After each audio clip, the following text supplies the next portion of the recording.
I had a rough start to the semester.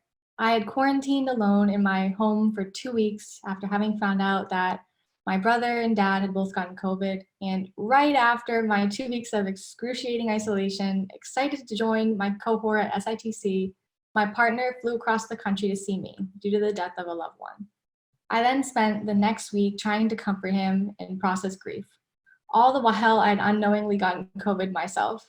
I was feeling incredibly defeated at this point, having delayed my arrival to the program by almost an entire month, and trying to push through this 8-hour workday, being present to process grief, studying for a life-changing test, and all the while battling COVID symptoms. And I was trying to just keep all this frustration bottled up so no one could see.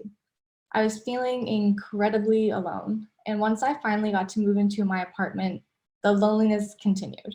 Despite what some might think, this is a feeling that I really dread and fear most.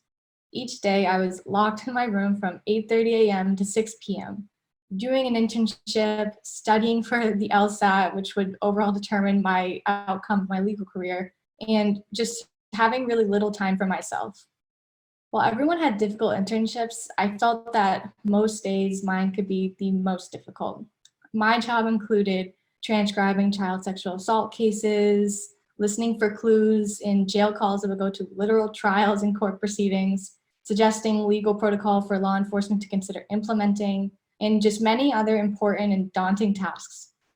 Throughout this time, I was having trouble staying present and connecting with the people in my life. The loneliness continued to creep in.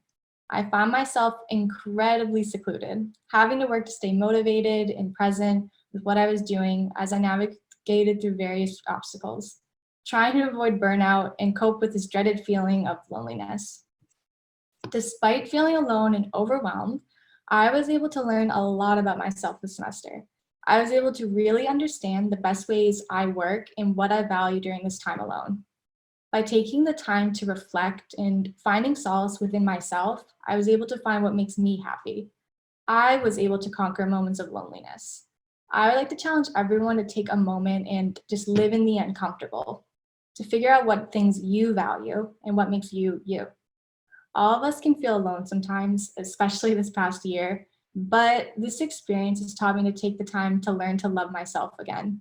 Because finding company and love within yourself means you'll truly never spend a day alone.